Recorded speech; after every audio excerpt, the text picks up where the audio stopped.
Saudara, Presiden Prabowo Subianto memimpin langsung penanganan kebakaran hutan dan lahan di Kalimantan. Presiden meminta pemadaman dilakukan dengan cepat.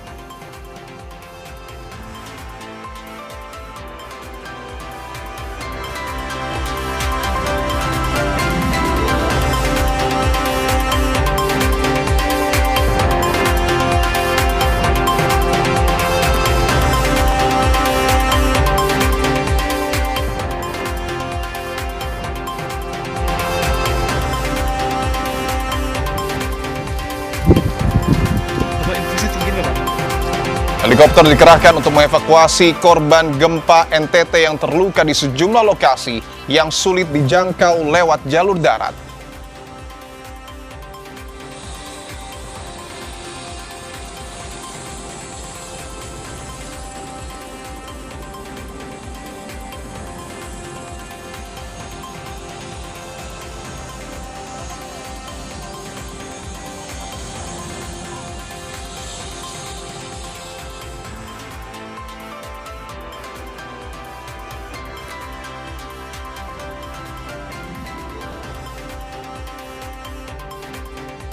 KPK menetapkan 6 tersangka dalam kasus dugaan pemerasan dan gratifikasi penerimaan mahasiswa baru di Universitas Jenderal Sudirman, termasuk Rektor Ahmad Sodik.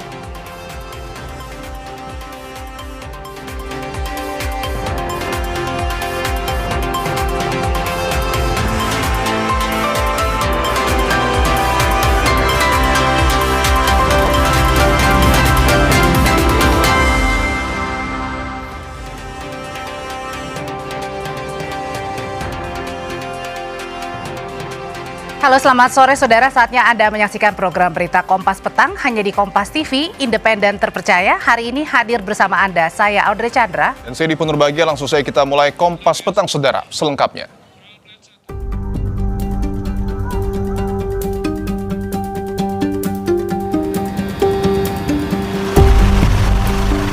Untuk saat ini sangat parah, Pak. Dan udaranya membuat kami susah bernapas.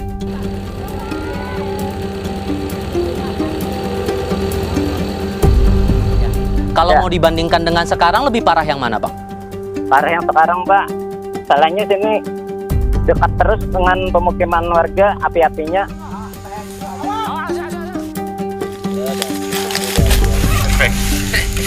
Makin hari makin meluas dan makin banyak lahan yang terbakar. Untuk sekarang, api sudah selalu hampir mengenai pemukiman warga atau rumah warga.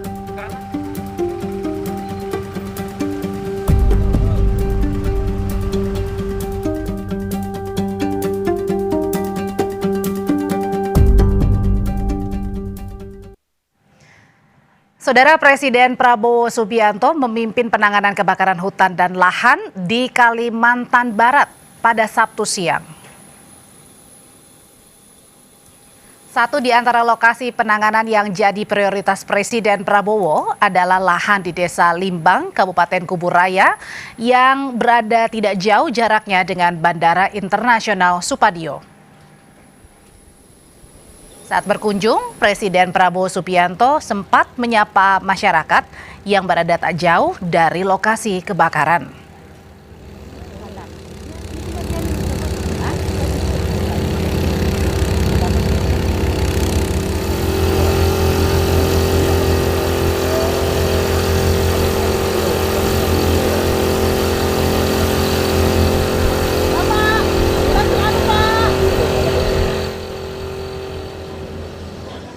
Usai dari wilayah Kuburaya, Kalimantan Barat, Presiden Prabowo Subianto langsung terbang ke Palangkaraya, Kalimantan Tengah. Seluruh kabupaten kota, 13 kabupaten kota di Provinsi Kalimantan Tengah telah menetapkan status. Dan setibanya di bandara, Presiden Prabowo Subianto langsung memimpin rapat penanggulangan kebakaran hutan dan lahan. Turut mendampingi Presiden, hadir Mensesnek Prasetyo Hadi, Menteri Dalam Negeri Tito Karnavian, Sekretaris Kabinet Teddy Indrawijaya.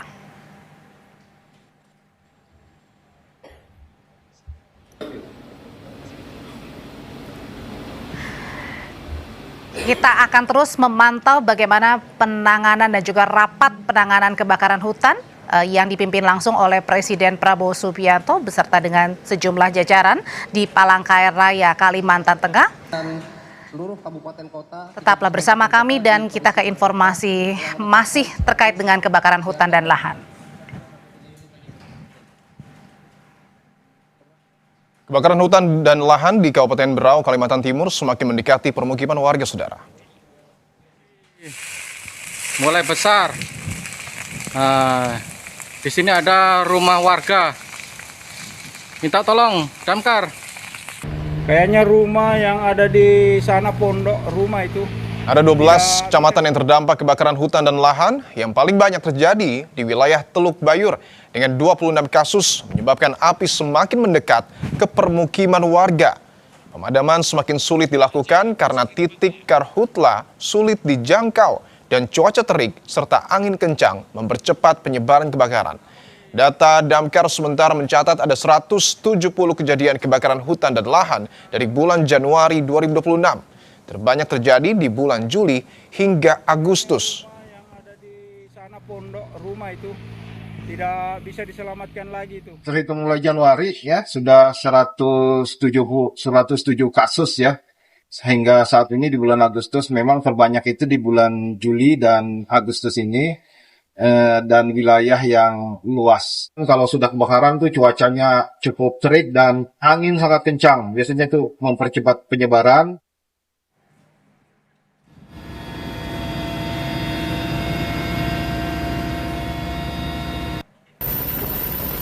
Untuk mempercepat penanganan kebakaran hutan dan lahan di Kalimantan dan Sumatera, Satgas Udara melakukan pemadaman dari udara menggunakan waterbombing atau menjatuhkan air melalui helikopter. Pemadaman menggunakan waterbombing dilakukan di Kabupaten Sambas, Kalimantan Barat, dan di Provinsi Riau pada Jumat kemarin.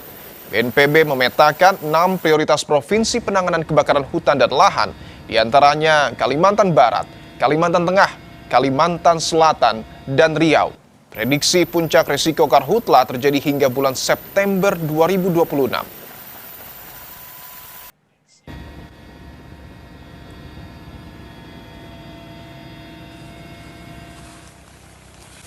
Di Kecamatan Liang Anggang, petugas mempercepat pemadaman api yang mendekati tepi jalan agar tidak merembet hingga mengganggu akses jalur utama. Tak berselang lama titik api muncul di sekitar kawasan pergudangan Kota Banjarbaru. Api hampir mengenai gudang penyimpanan es krim, namun petugas secara cepat berhasil memadamkan api meski sempat kesulitan mendapatkan pasokan air.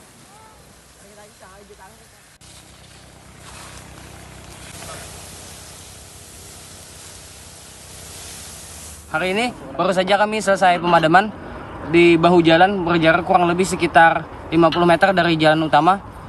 Kenapa kami main gerak cepat? Karena angin cukup intensif mengarah ke jalan raya, mengakibatkan nanti membahayakan untuk pengguna jalan dan bisa menjadikan kemacetan pada jalan. Sementara itu, saudara, Malaysia sedang alami kabut asap yang semakin parah akibat kebakaran hutan di Indonesia yang diperparah dengan kondisi cuaca kering dan El Nino yang semakin intensif. Kualitas udara yang tidak sehat tercatat terjadi di wilayah dekat Kuala Lumpur dan sebagian wilayah negara bagian Sarawak. Kabut abu-abu tipis menyelimuti Kuala Lumpur, termasuk landmark ikonik kota seperti Menara Kembar Petronas dan Menara Kuala Lumpur. Akibat kabut asap, sejumlah daerah di Sarawak, Malaysia meliburkan peserta didik mulai tanggal 20 hingga 21 Agustus 2026 karena kualitas udara berkategori tidak sehat.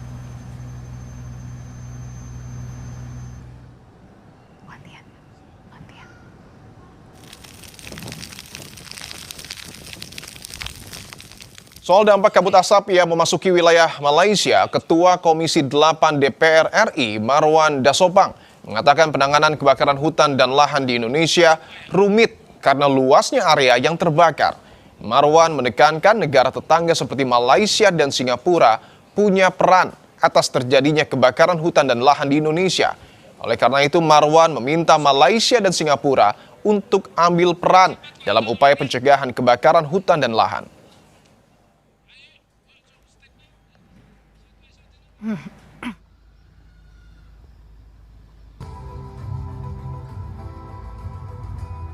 Indonesia agak rumit juga menanganinya karena luasnya wilayah. Tapi perlu juga disadarkan bahwa Malaysia, Singapura juga punya kebun juga di Indonesia. Ya jangan memprotes, tapi ikut dong mencegahan.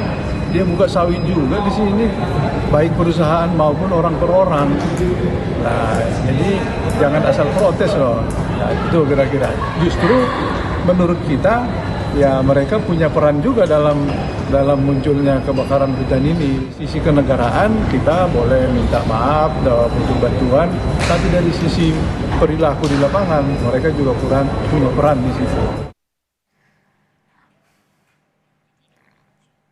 Perkembangan kebakaran hutan di sejumlah titik. Saat ini kita bergabung dengan jurnalis Kompas TV Citra Indriani di Kabupaten Kampar Riau.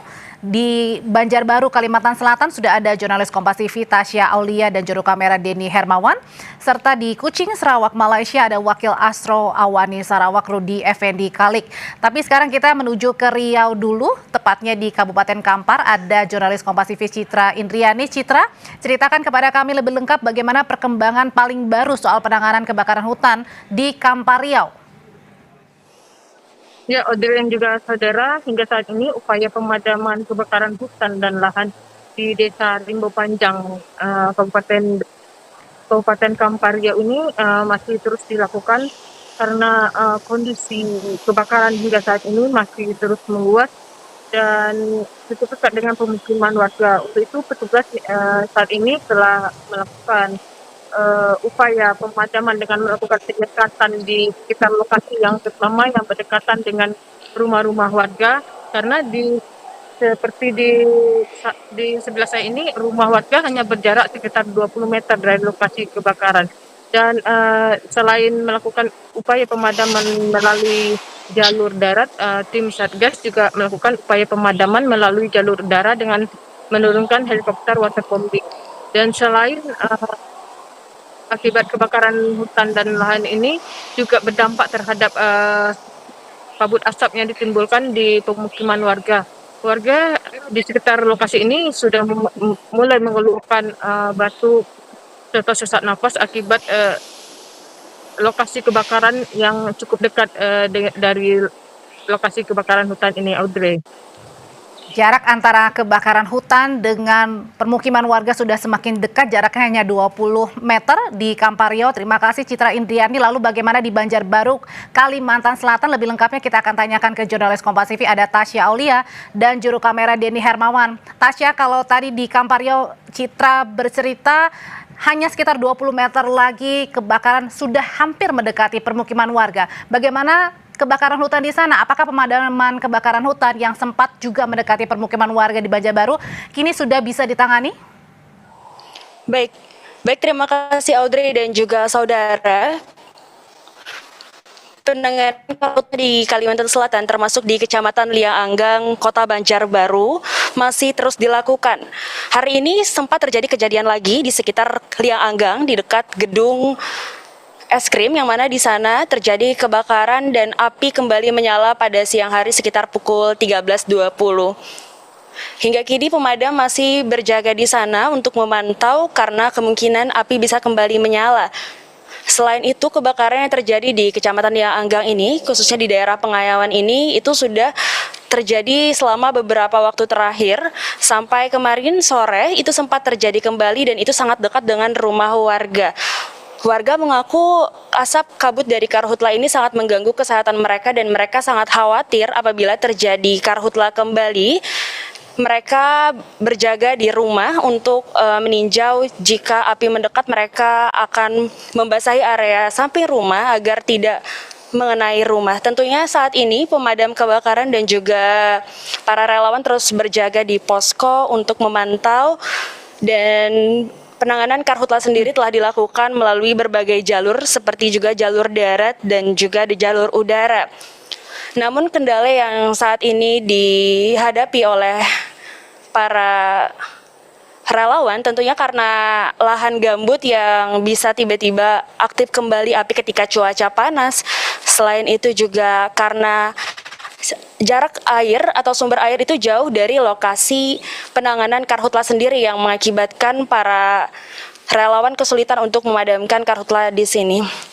Selain itu tadi juga sempat pada pukul 4 Gubernur Kalimantan Selatan Muhyiddin melakukan peninjauan bersama dengan TNI di daerah Kota Banjarbaru terkait karhutla sendiri dan sempat terjadi karhutla di samping jalan.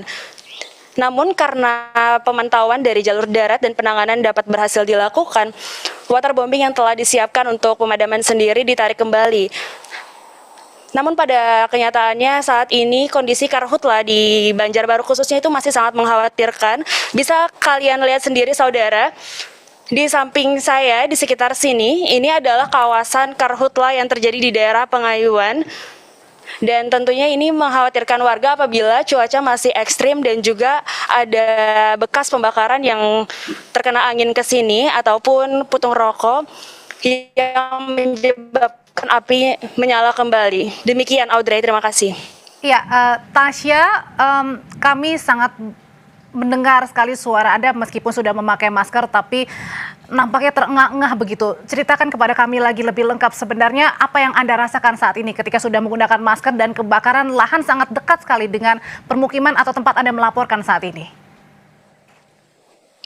Baik Audrey, saat ini memang karhutla atau kebakaran sendiri di kawasan ini sudah mati.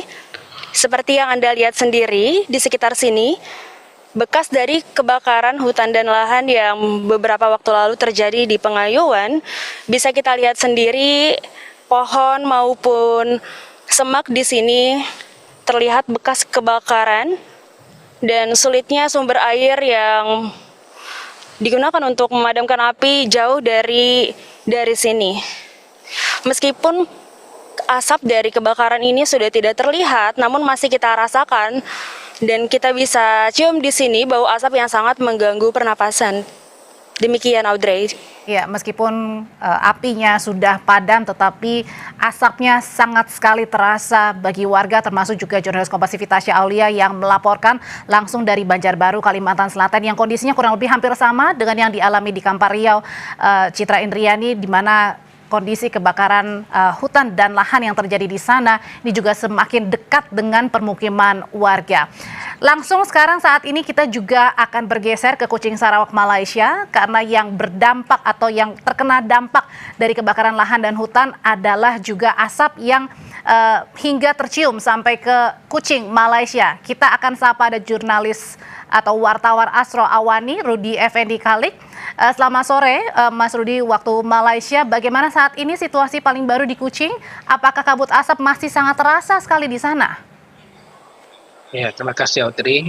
Memang betul kabut asap di sini masih terasa, walaupun sedikit menipis di kawasan tempat saya berada ini di Kuching, tetapi di pintu masuk Sarawak ini, iaitu di kota Terbeduk, keadaannya agak teruk dengan bacaan IPU-nya hampir 200 dan ini telah berlarutan selama 1 minggu. Dan akibat daripada keadaan kabut asap yang melanda di Sarawak ini, maka sejak 3 hari yang lalu sekolah-sekolah di sini telah ditutup, melibatkan lebih sekitar 89,000 pelajar ya.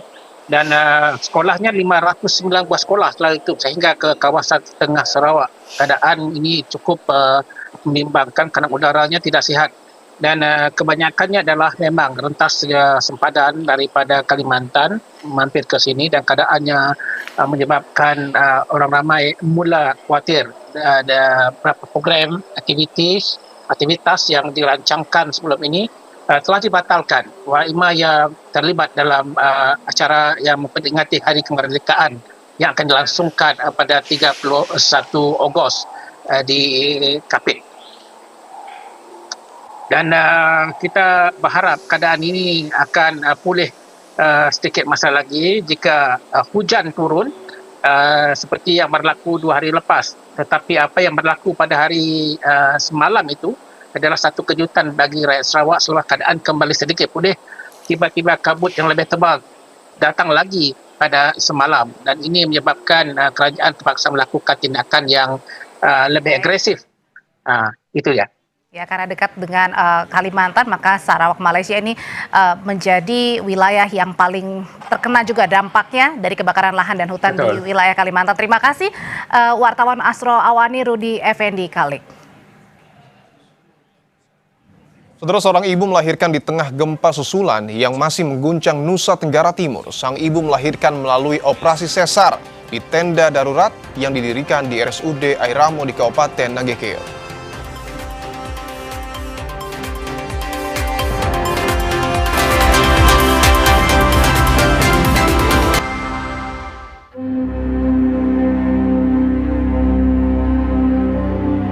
Kalau untuk bantuan belum ada sama sekali dari obat-obat, apalagi kami hanya bangun tenda tengah malam dingin-dingin, sementara ada bayi juga, itu yang kami rasa tidak nyaman. Sejauh ini bantuan baik dari pemerintah, dari LSM atau lembaga-lembaga lain belum sampai di desa kami.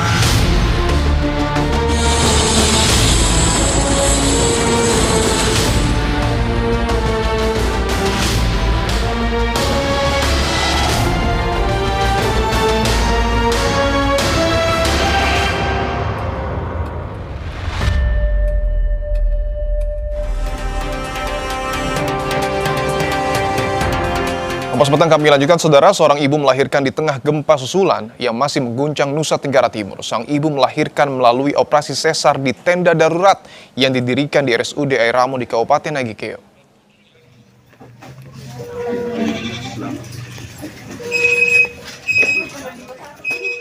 Saat mengungsi, seorang ibu hamil harus melahirkan melalui menjalani operasi sesar di kondisi darurat. Namun karena rumah sakit Airamo terdampak gempa, sang ibu terpaksa melahirkan di tenda yang didirikan di dekat rumah sakit. Meski dengan fasilitas terbatas, sang anak bisa lahir dengan selamat. Keluarga pun senang di tengah gempa susulan yang masih melanda wilayah Nusa Tenggara Timur. Aduh, deg-degan karena cemas apakah bisa atau tidak, karena dengan alat seadanya, operasi juga di depan pintu masuk, dengan gempa yang getar juga berjalan terus. Evakuasi korban yang mau dirujuk ke RS Labuan Bajo. Petugas gabungan mengevakuasi sejumlah warga korban akibat gempa bermagnitudo 7,7 yang mengguncang wilayah Nusa Tenggara Timur. Medan yang sulit dan sejumlah jalan yang longsor akibat gempa membuat petugas mengevakuasi korban melalui jalur udara. Petugas menggunakan helikopter milik Basarnas untuk membawa korban yang terluka hingga patah tulang. Korban yang berada di wilayah Lambaleda, Manggarai Timur ini dibawa ke Rumah Sakit Komodo Labuan Bajo untuk mendapat penanganan lebih lanjut.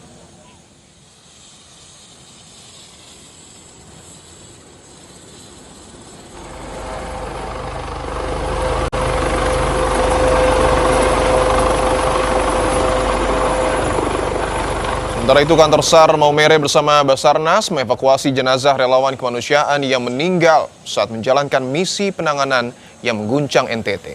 Korban diketahui bernama Ahmad Zaki Ali, berusia 38 tahun, pendiri relawan Gerak Bareng. Almarhum dilaporkan meninggal akibat kelelahan saat mendistribusikan bantuan. Jenazah relawan dibawa dari Lambaleda ke Labuan Bajo menggunakan helikopter milik Basarnas.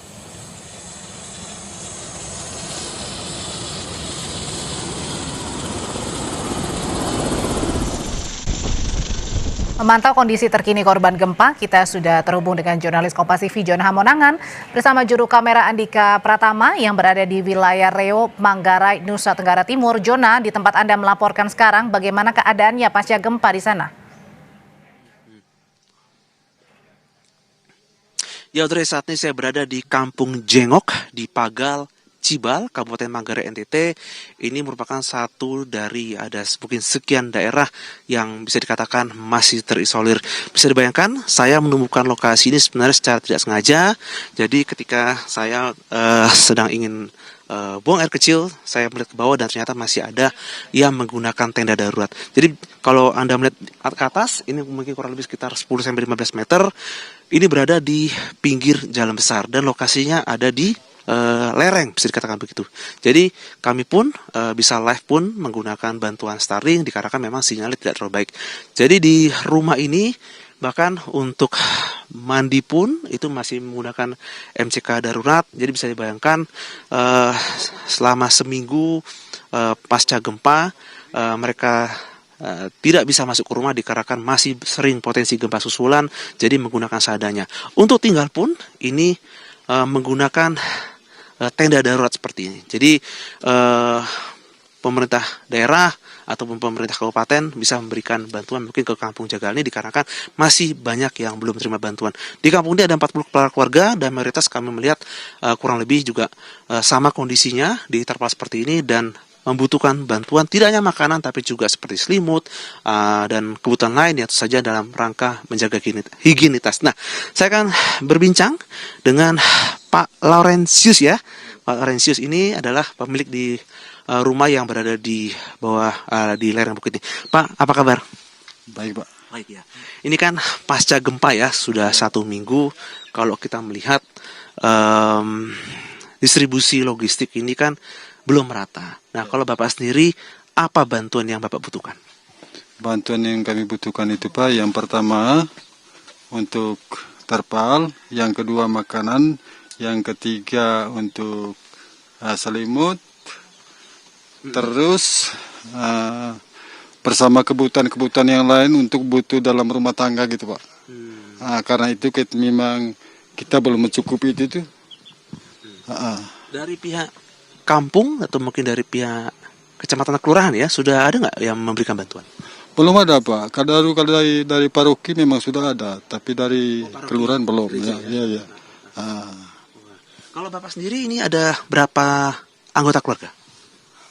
Kalau di sini nih ada 3 kepala keluarga di dalamnya, 3 rumah juga ini ke belakang ini, Pak. Jadi ketika gempa bumi, posisi Bapak di rumah atau di ladang apa di mana? Kalau posisi gempa pertama itu, Pak, kita selagi bangun tidur, Pak, pagi-pagi. Begitu. Terus dari pagi sampai pokoknya seterusnya kita di jalan raya, Pak. Setelah itu berhenti sedikit baru kita buat ini tenda ini.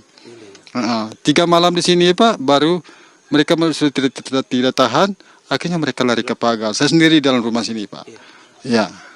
Pak, ini mungkin ada pertanyaan juga mungkin dari banyak orang. Mengapa Bapak memilih mengungsi mandiri, Pak? Kenapa kok mungkin tidak bergabung atau mungkin tidak mengetahui atau mungkin seperti apa? Maka saya tidak mau mengungsi bergabung, Pak. Saya masih jaga saya punya lingkungan, jaga siapa rumah. Takutnya siapa rumah roboh supaya saya bisa lihat dengan mata kepala sendiri saya begitu, Pak. Pak, mungkin boleh diulang lagi, barangkali mungkin ada pemerintah yang mendengar, bantuan apa yang prioritas yang Bapak sekiranya butuhkan? Yang pertama itu, Pak, yang apa saya bilang tadi untuk tenda, yang kedua beras, yang ketiga segala untuk kebutuhan rumah tangga, pokoknya semua untuk perlengkapan itu saya butuh, Pak. Ya, semoga ada bantuan yang diberikan, Pak ya. Jadi biar mungkin tidak hanya Bapak tapi juga dari lain. Nah, untuk akses, Pak, memang kan kalau kita lihat kan cukup sulit ya, tidak terlihat ya seperti ini. Ada nggak, Pak, mungkin dari unsur BPBD atau mungkin dari unsur mungkin dari kelurahan atau kecamatan yang sebenarnya sempat melihat gitu seperti? Melihat apanya, Pak? Mungkin kayak ada kampung di sini ada butuh bantuan. Belum ada satupun yang melirik atau melihat langsung.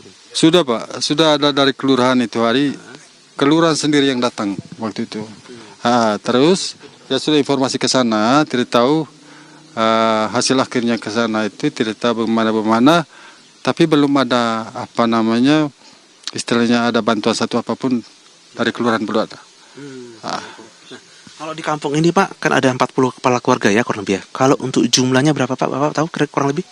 Apanya, Pak? Kan 40 kepala keluarga, mungkin untuk jumlah anggota, jumlah manusia. Tidak tahu juga, Pak. Aku juga tidak tahu karena dari yang kecil sampai tua saya juga kurang tahu. Ada sekitar 200-an lah mungkin kurang lebih ya. Iya. Nah, jadi ini rumah Bapak ini. Iya. Wah, kita akan coba melihat, Pak, ya, dari dekat ya. Oke. Jadi bisa dibayangkan dengan kondisi seadanya, bahkan karena masih banyak potensi gempa susulan, masih harus tinggal di tenda. Oh, ini listrik sudah masuk Pak ya? Ya, inilah kondisi realita yang ada di Kabupaten Manggarai, khususnya mungkin yang ada di kampung ini, dan saja nih membutuhkan bantuan dari pemerintah agar mereka sendiri juga bisa hidup lebih baik, dalam artian adalah supaya mereka tidak terlalu trauma ataupun mungkin tidak terlalu stres, dikarenakan memang potensi gempa susulan masih terasa. Selama beberapa hari saya di sini, saya keliling mulai dari Sika sampai ke arah Manggarai, terasa sekali potensi gempa atau gempa itu sering terjadi. Jadi memang hal-hal seperti ini menimbulkan trauma di masyarakat. Jadi memang dibutuhkan tidak hanya distribusi logistik seperti makanan ataupun seperti selimut dan obat-obatan, tapi juga dibutuhkan trauma healing ya, seperti dokter ataupun medis atau seperti apa, sehingga mereka ketika ada keluhan pun atau penyakit mereka bisa datang. Dan tentu saja ini merupakan satu langkah nyata adanya kehadiran pemerintah khususnya di gempa bumi ini. Audrey. Ya, dari laporan Jona Hamonangan menceritakan sudah ada pendataan warga terdampak korban gempa NTT, namun memang bantuan belum merata sampai ke setiap lapisan masyarakat di sana. Terima kasih laporannya jurnalis Kompas TV, John Hamonangan. Saudara, Dana Kemanusiaan Kompas terus membuka dompet kemanusiaan untuk bisa menampung bantuan pemirsa Kompas TV yang hendak meringankan derita korban gempa di Nusa Tenggara Timur. Bantuan dapat ditransfer ke rekening Yayasan Dana Kemanusiaan Kompas di rekening BCA dengan nomor 0123 0214 33, atau bisa juga melalui QRIS dengan memindai kode QR di pojok kanan layar. Saudara, usai jeda, Kompas Petang akan kembali hadir dengan informasi sebuah mobil menabrak dua pengendara motor di pertigaan Jalan Dharma Husada Indah, Surabaya, Jawa Timur. Mobil terhenti setelah menabrak tiang sutet.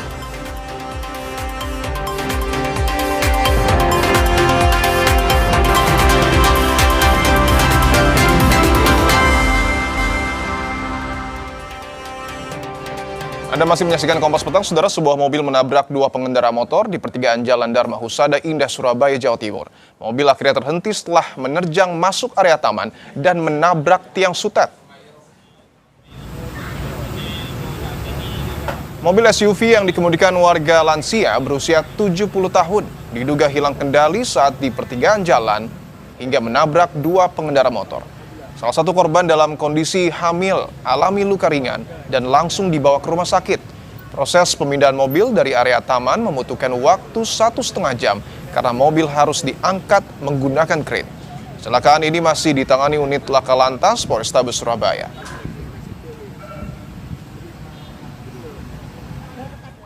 Informasi kendaraan tersebut, informasi dari timur itu hilang kendali, akhirnya nabrak roda 2, juga nabrak taman tengah itu.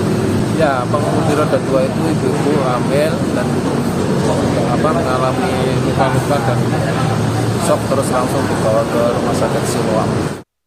Bus antar kota antar provinsi terbakar di Madiun, Jawa Timur. Tidak ada korban jiwa, seluruh penumpang dan kru bus selamat dalam peristiwa ini. Bus ini, saudara, terlihat terbakar di salah satu ruas jalan di Kabupaten Madiun, Jawa Timur. Kobaran api yang membesar membuat seluruh badan bus dengan cepat hangus dilalap api.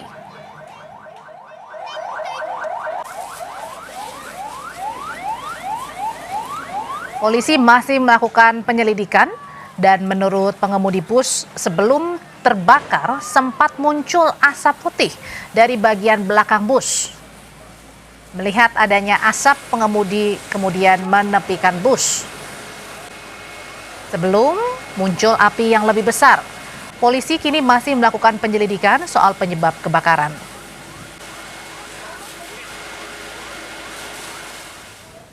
Awalnya keluar asap putih. Mengetahui itu gimana, apa yang dilakukan? Dari belakang kan kelihatan spionnya itu, terus ada pemberitahuan dari pengemudi yang lain. Pas di lampu merah Lames itu. Terus berhenti, saya berusaha minggir, padamkan, dan nggak nututi. Penumpangnya ada berapa? Banyak. Kurang tahu ya, yang ngafal kondektur. Tapi ada penumpang Pak tadi Pak? Ada. Lebih dari 10 kira-kira? Lebih dari 10. Lebih dari 10. Dari mana sih Pak? Dari Surabaya menuju Cilacap.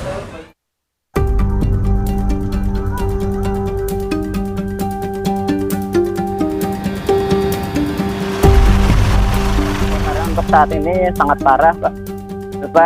Dan udaranya membuat kami susah bernapas.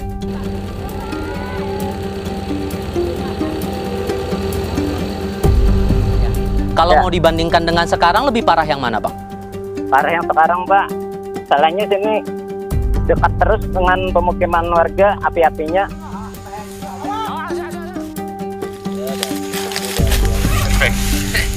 Makin hari makin meluas dan makin banyak lahan yang terbakar. Untuk sekarang api sudah selalu hampir mengenai pemukiman warga atau rumah warga.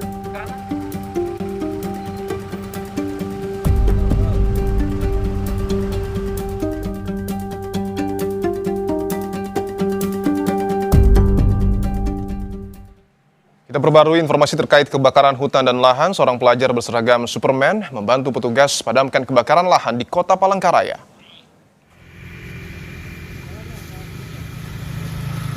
Hampir setiap jam sekolah usai atau saat libur, pelajar SMA asal Kota Palangkaraya berseragam Superman ini terjun membantu petugas memadamkan lahan yang terbakar, baik yang ada di lingkungan tempat tinggalnya atau di luar lingkungan tempat tinggal. Sejak 3 tahun lalu, Rudiansyah sudah sering ikut orang tua untuk memadamkan kebakaran yang terjadi di Kota Palangkaraya, sehingga membuatnya terbiasa untuk turun langsung memadamkan kebakaran lahan.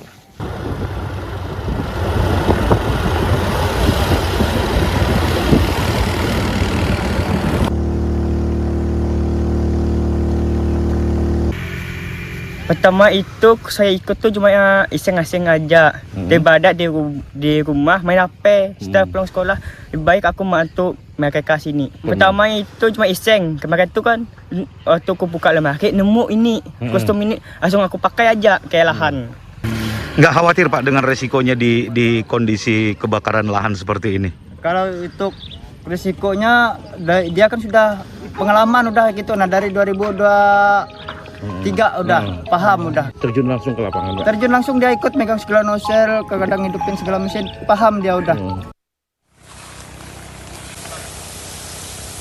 Sementara itu di Kecamatan Liang Anggang, petugas mempercepat pemadaman api yang mendekati tepi jalan agar tidak merembet hingga mengganggu akses jalur utama. Tak berselang lama titik api muncul di sekitar kawasan pergudangan Kota Banjarbaru. Api hampir mengenai gudang penyimpanan es krim, namun petugas secara cepat berhasil memadamkan api meski sempat kesulitan untuk mendapatkan pasokan air. Hari ini baru saja kami selesai pemadaman di bahu jalan berjarak kurang lebih sekitar 50 meter dari jalan utama. Kenapa kami main gerak cepat? Karena angin cukup intensif mengarah ke jalan raya, mengakibatkan nanti membahayakan untuk pengguna jalan dan bisa menjadikan kemacetan pada jalan. Masih di Banjarbaru, Kalimantan Selatan, sebelumnya kebakaran hutan dan lahan kembali meluas mendekati permukiman warga pada Jumat sore. Api berkobar memasuki Jalan Handil Kuripan, Liang Anggang, Banjarbaru, Kalimantan Selatan dan membuat warga panik. Warga bersama petugas pemadam kebakaran berjibaku memadamkan api dan menyelamatkan harta benda di rumah warga.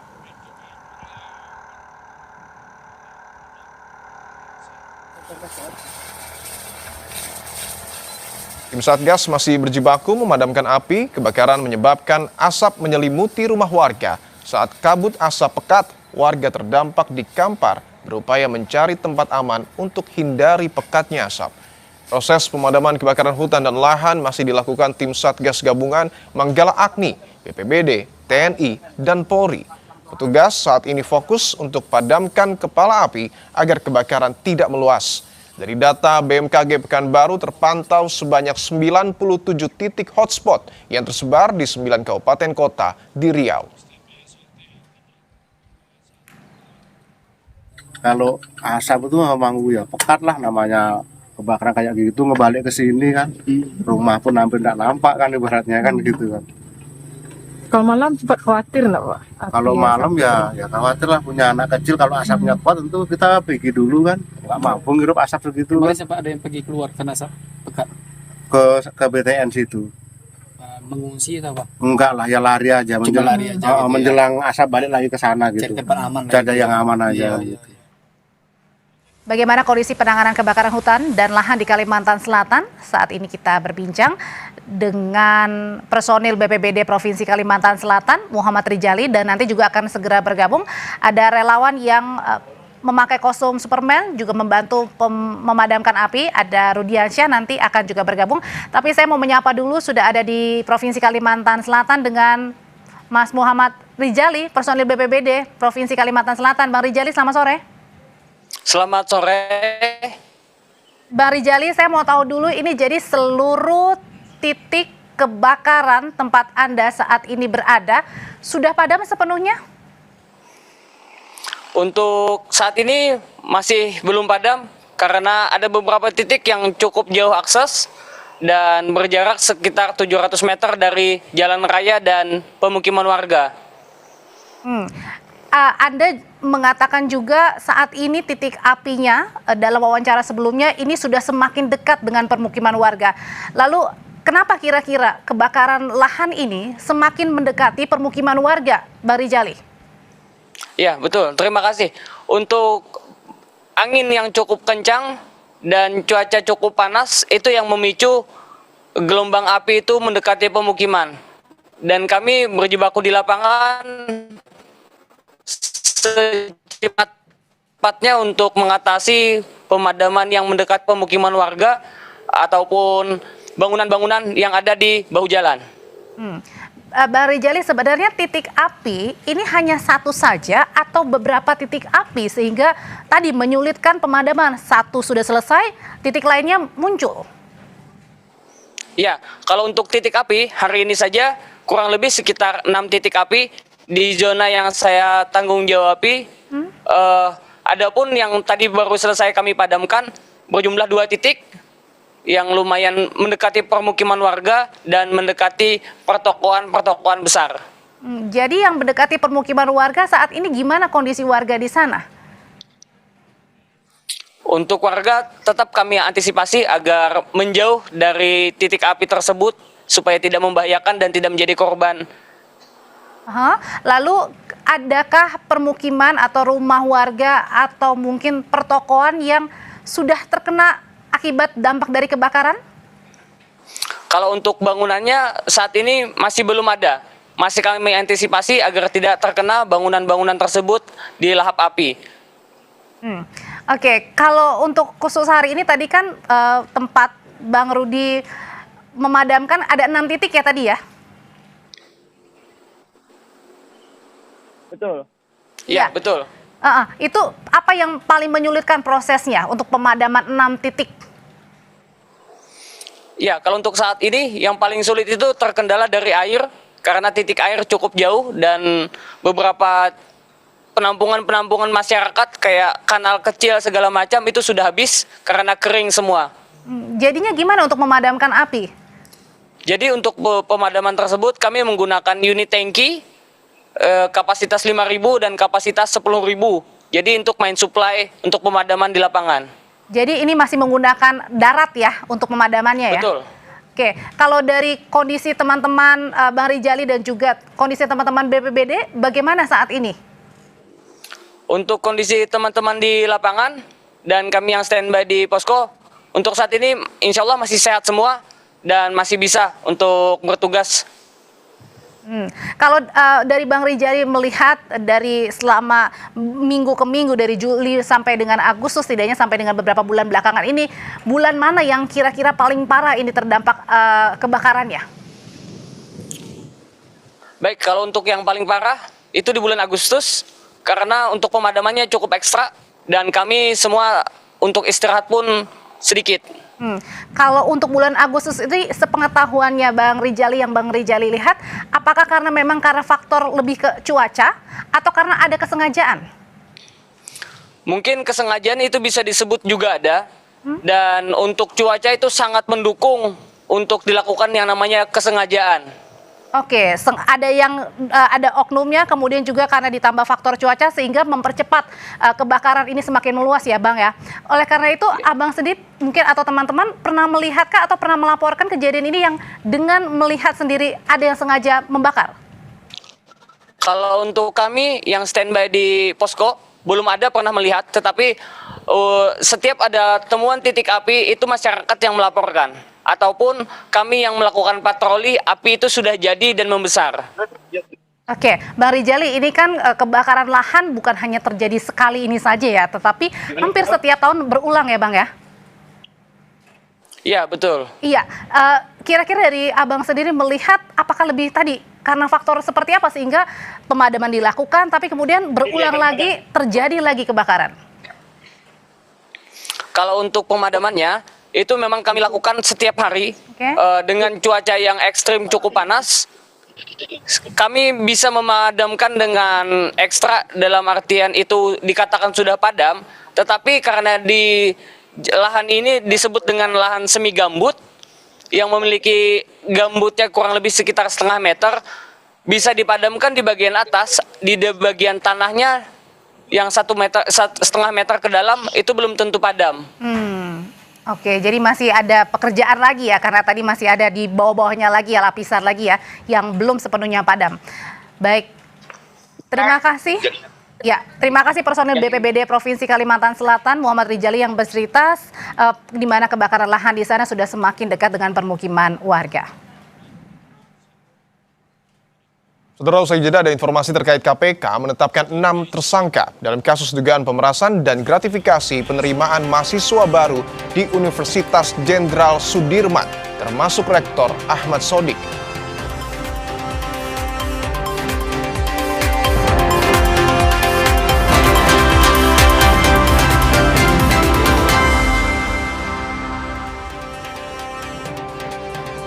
Kompas Petang kami lanjutkan, Saudara. KPK menemukan uang sebanyak 665 juta rupiah di ruangan Kepala Bagian Akademik Unsut Eko Sumanto. Uang tersebut adalah hasil memeras orang tua calon mahasiswa baru Universitas Jenderal Sudirman. Dari video yang dirilis oleh KPK, tersangka Eko Sumanto membuka sebuah laci meja yang masih terkunci. Setelah itu Eko mengeluarkan goodie bag yang ada di dalam laci. Semuanya Pak, semuanya. Dalam goodie bag tersebut ada kresek berwarna hitam. Dan saat dibuka, kresek hitam ternyata berisi uang. Diangkat. Oke. Uang-uang itu, Saudara, ditulis sesuai dengan jumlahnya. Bahkan terlihat ada tulisan 100 juta rupiah. Kemudian di goodie bag berwarna putih ada juga kresek berwarna hitam. Setelah dibuka, isinya adalah gepokan uang pecahan 100.000. Uang itu lalu ditunjukkan Eko ke penyidik KPK.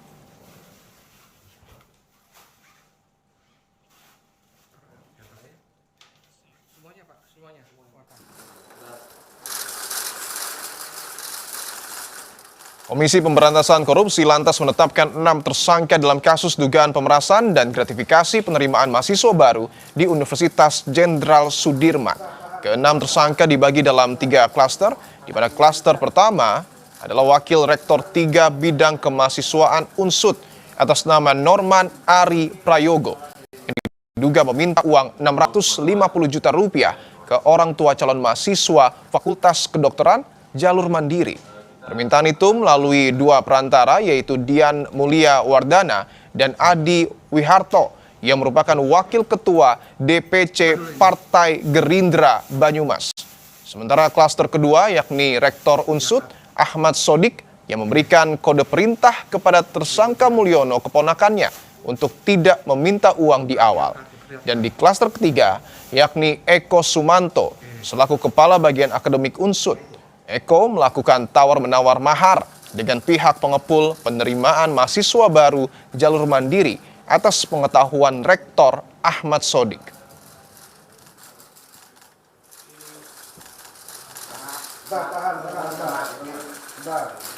Angkat tinggi lagi, Kak.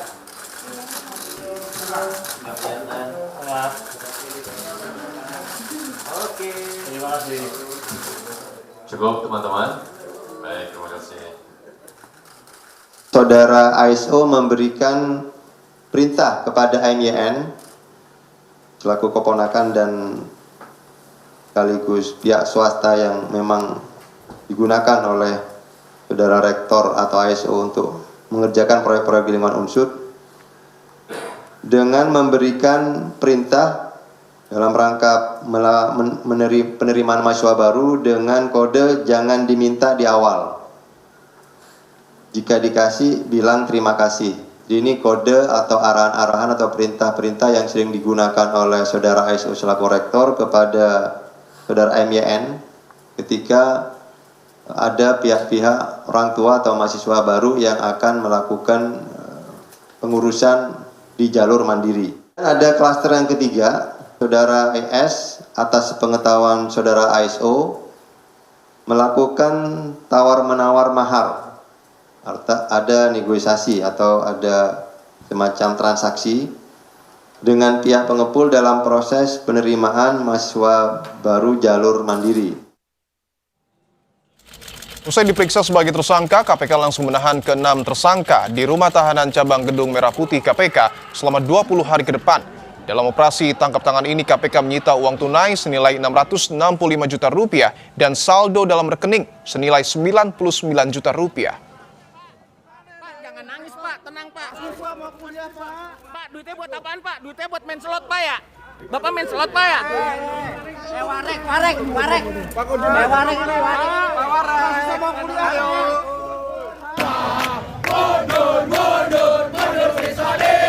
Mundur si Sodik sekarang juga. Sudah seharusnya kita menjaga. Menyusul OTT KPK terhadap Rektor Unsud Prokerto, ratusan mahasiswa Unsud menggelar aksi demonstrasi di depan kampus. Mereka menuntut penegakan hukum yang adil serta menghukum seberat-beratnya para pelaku jika nantinya terbukti melakukan tindak pidana korupsi. Selain berdemo, mahasiswa juga memasang spanduk di patung Jenderal Sudirman di halaman kampus. Dapat saya jelas sebagai rakyat menolak dan marah ya, itu harus dihukum secara seberat-beratnya dan seadil-adilnya. Tidak boleh pandang bulu, jangan sampai hanya lawan politik lalu dicederai sebagai itu orang yang berkorupsi begitu.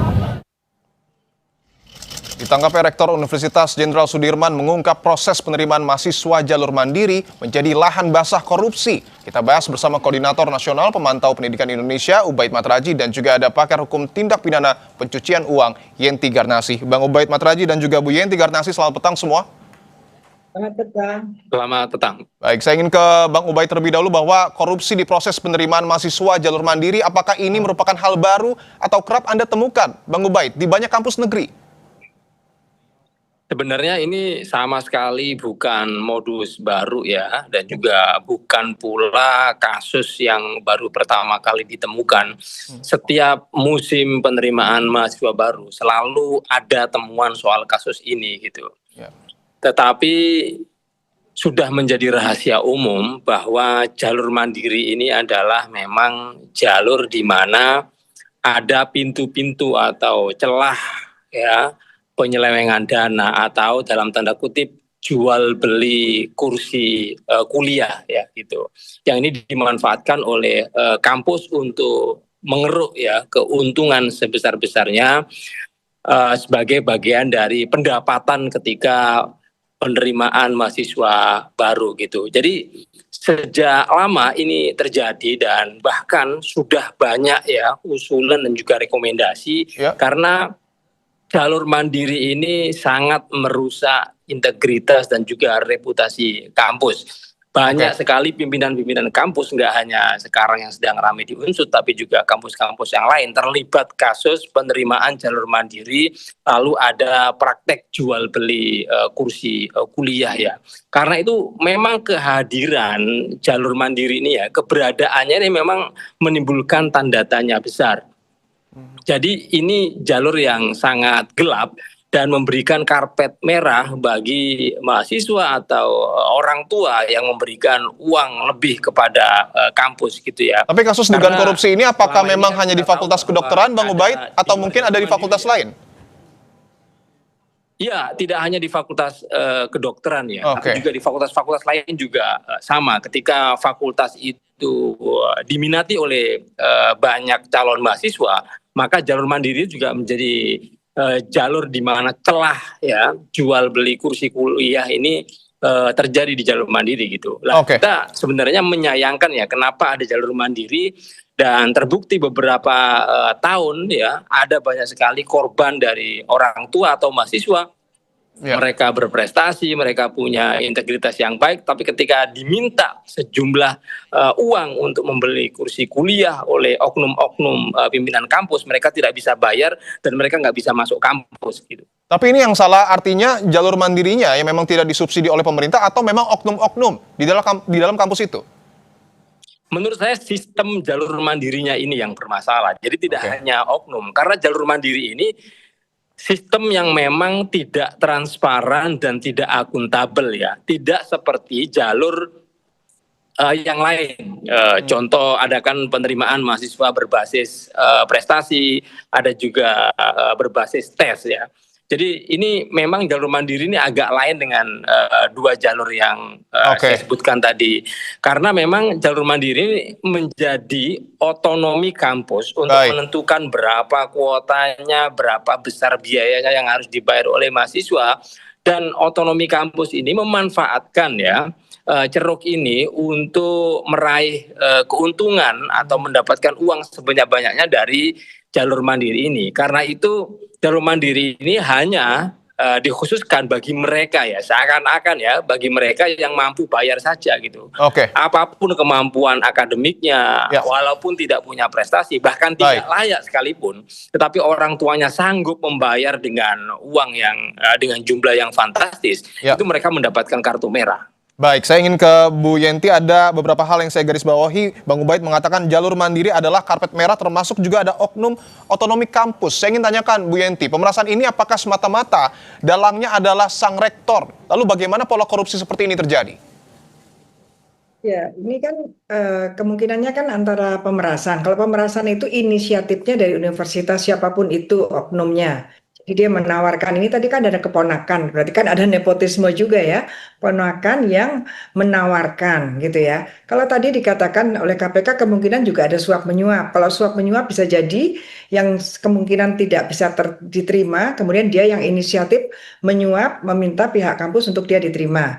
Atau yang ketiga tadi gratifikasi setelah penerimaan, nanti di belakang ada hadiahnya. Ini tiga-tiganya kemungkinan terjadi. Dan ini betul Ubaid tadi ya, ini betul-betul ladang subur untuk terjadinya korupsi. Jadi kalau ini sudah beberapa tahun, dan ini harusnya dibuka semuanya ya, apakah ini kemungkinan bukan hanya tahun ini saja, kebetulan saja ini kan tertangkap tangan dikarenakan ada yang pernah membayar 600 juta lebih tetapi tidak diterima. Dan dari situlah kemudian muncul. Nah ini yang menjadi bahan OTT karena kemudian ada penyadapan dan lain sebagainya. Artinya KPK harusnya sudah memapping di kampus-kampus mana saja dan kemudian mencari bukti-buktinya karena ini sangat memalukan. Apalagi dengan cara-caranya seperti itu ya dibandingkan dengan korupsi yang besar-besar. Ini kan nggak seberapa tapi tercorengnya dunia pendidikan luar biasa. Jadi ini betul harus dipidana seberat-beratnya karena latar belakang dia pendidik. Gitu ya. Saya ingin dalami sedikit Bu Yenti. Tadi Bu Yenti mengatakan bahwa jalur mandiri ini bisa disebut ladang subur. Tapi KPK juga baru menetapkan 3 tersangka dari pihak kampus, rektor, wakil rektor, dan juga kepala bagian akademik. Apakah memungkinkan jaringannya lebih luas? Oh sangat mungkin, sangat mungkin. Dan ini kesempatan juga ya bagi DPR dan pemerintah. Ini kan melalui perantara yang namanya keponakan tadi menawarkan bahwa dia mempunyai channel lah rektornya karena saya ponakannya. Ini yang namanya trading influence. Ini yang diamanatkan oleh UNCAC untuk agar Undang-Undang Korupsi Indonesia memasukkan unsur ini gitu ya, sehingga perhatian Indonesia terhadap terjadinya korupsi dengan modus seperti ini nih kita berharap terkikis lah. Jadi jangan ada yang berani jadi maklar penerimaan ini adalah melakukan tindak pidana yang namanya trading influence gitu. Ini kan kelihatan sekali ya kalau Indonesia tuh tidak serius dalam memberantas korupsi karena sudah diamanatkan 2003 dan sudah diratifikasi, disahkan sampai sekarang tidak bergeming aja, tidak tindak lanjut termasuk aset recovery-nya itu di dalam paket itu. Ada 6 tersangka yang ditetapkan, 3 dari pihak internal kampus, 3-nya pihak swasta. Saya ingin ke Bang Ubaid, melihat relasi kuasa rektor dalam proses penerimaan mahasiswa jalur mandiri. Apakah memang tidak ada pengawasan dari eksternal kampus yang bersifat independen? Selama ini belum ada ya, jadi termasuk soal audit setiap tahun untuk menilai akuntabilitas dan juga kredibilitas kampus soal penerimaan mahasiswa baru ini ya, baik jalur prestasi maupun jalur tes maupun jalur mandiri. Nah, menurut saya karena ini kan kejadian yang setiap tahun terjadi, menurut saya harus diperkuat ya, baik internal maupun eksternal. Kementerian Pendidikan Tinggi harus mestinya turun tangan dan juga melakukan langkah-langkah pencegahan, terutama di musim penerimaan mahasiswa baru ini. Karena siapa pihak eksternal yang bisa masuk ke kampus ya, tidak ada yang punya wewenang itu. Bahkan ini kan sebenarnya kalau di Unsut ini kan sebenarnya ada aroma yang sudah dicium oleh mahasiswa, sehingga di sebelumnya itu mahasiswa melakukan demonstrasi gitu ya. Itu kan bagian dari riak-riak pengawasan yang coba dilakukan oleh eksternal kampus, tetapi pagar kampus itu sangat tertutup sekali, sehingga apa yang disebut soal akuntabilitas, transparansi itu buruk sekali ya dalam sistem penerimaan mahasiswa baru ini. Dan ini bisa menjadi catatan dan rekomendasi penting bagaimana Kementerian Pendidikan Tinggi itu membuat sistem pengawasan yang lebih komprehensif ya, baik dari internal kampus, internal kementerian maupun juga pihak-pihak eksternal juga bisa terlibat dalam proses pengawasan. Dan sampai hari ini juga tidak ada ya kampus yang menyediakan posko pengaduan ketika proses penerimaan mahasiswa baru ini. Dan ini menjadi sangat penting ketika keberadaan posko pengaduan ini diwajibkan oleh pemerintah dan wajib didirikan oleh kampus-kampus. Maka ini bisa memperkuat aduan dari calon mahasiswa, orang tua yang dirugikan atau masyarakat yang bisa menjadi saksi atas kasus-kasus jual beli kursi kuliah bagi calon mahasiswa baru ini. Dan itu kita sayangkan kenapa tidak ada perintah atau perbaikan sistem penerimaan mahasiswa baru di kampus ini yang setiap tahun selalu terulang ada kasus-kasus semacam ini. Tanpa ada pengawasan eksternal, tanpa ada posko pengaduan yang transparan dan inklusif bisa diakses oleh semua orang, maka kasus ini akan terus terulang. Baik, kami sudah tangkap poinnya. Saya ingin terakhir ke Bu Yenti, singkat saja, untuk menelusuri dugaan TPPU dalam kasus ini karena informasinya ada pengalihan barang menjadi rumah bahkan tanah. Bagaimana KPK harus bekerja, Bu Yenti? KPK harus berintegritas ya, menerapkan TPPU. Bukan sekedar karena sudah disita dan itu kemudian bisa mengembalikan, kemudian tidak menyentuh TPPU-nya. Itu selalu KPK mengatakan itu. Padahal perbuatannya ketika ada mengalihkan, ada penampungan, kemudian diserahkan, itu pasti sudah ada TPPU. Jadi KPK menurut saya, termasuk ada beberapa hakim mengatakan untuk apalagi menggunakan TPPU karena sudah ditelusuri menggunakan penyitaan undang-undang korupsi. Bukan itu. Karena harus ada penekanan siapapun menikmati hasil korupsi itu berbahaya bagi mereka, sehingga kita berharap siapapun tidak lagi main-main melakukan korupsi. Dan dalam hal seperti ini jangan dikira swasta juga tidak ada, bisa jadi dosen-dosen pegawai negeri yang di swasta kalau menerima seperti ini juga bisa kena korupsi. Jadi kita masuk bait, kita harus betul-betul membersihkan dunia pendidikan dari praktek-praktek kotor yang sangat memalukan ini. Oke, baik. Tentu kita tunggu bagaimana KPK mengusut tuntas kasus dugaan korupsi yang ada di Universitas Jenderal Sudirman. Terima kasih Bang Ubaid Matraji dan juga Bu Yenti Garnasi telah bergabung di Kompas Petang. Terima kasih. Saudara, kebakaran terjadi di wilayah Taman Sari, Jakarta Barat. 9 bangunan ludes terbakar akibat hubungan pendek arus listrik.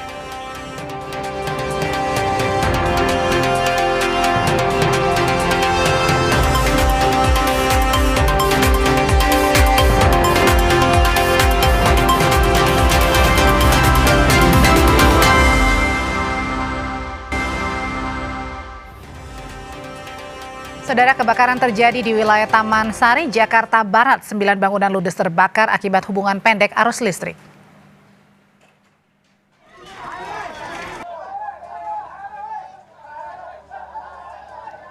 Asap hitam membumbung dari permukiman padat penduduk di Jalan Kesederhanaan Taman Sari, Jakarta Barat. Api pertama kali terlihat dari lantai 2 sebuah bangunan tempat indekos. Banyaknya material kayu membuat api cepat membesar dan merambat ke bangunan sekitar. Total ada 9 bangunan yang terbakar. Diduga kebakaran dipicu korsleting dan petugas mengerahkan 19 unit mobil pemadam untuk menjinakkan api.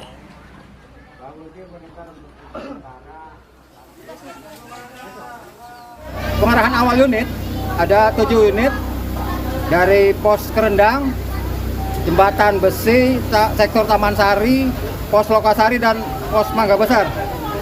Untuk pengarahan unit yang kedua, 12 unit, 2 unit dari Pati Kendal, 2 unit dari Jakarta Pusat, 2 unit pos Angke dan 6 unit dari kantor Sudin Jakarta Barat.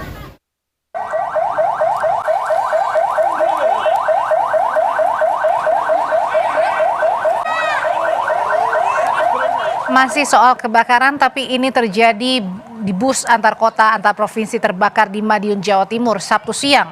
Tidak ada korban jiwa, seluruh penumpang dan kru bus selamat dalam peristiwa ini.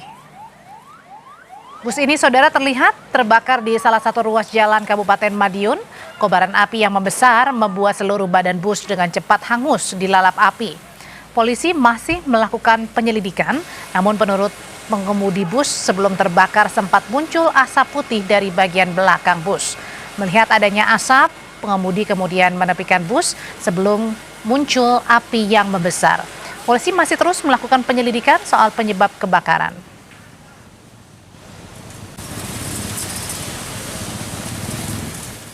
Awalnya keluar asap putih.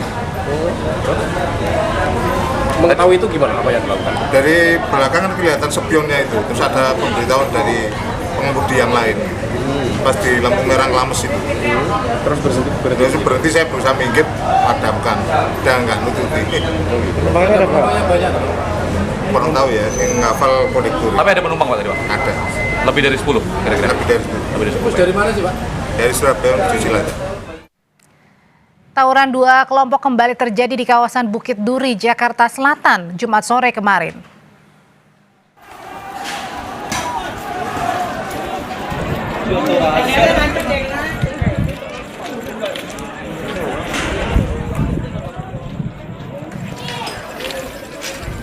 Saudara, 2 kelompok warga yang terlibat tawuran ini saling serang menggunakan batu, bambu hingga senjata tajam.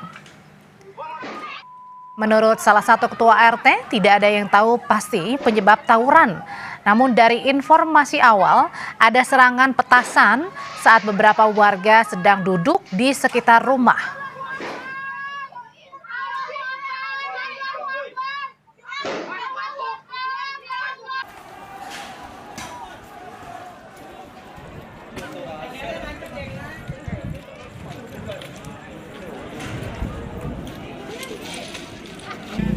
Lokasi tawuran yang berada persis di samping rel KRL sempat membuat aktivitas perjalanan kereta komuter lain Jakarta-Bogor ikut terganggu. Aksi tawuran berhasil diredam polisi pada sore jelang malam kemarin. Perjalanan KRL komuter lain yang sempat tersendat kembali berjalan normal.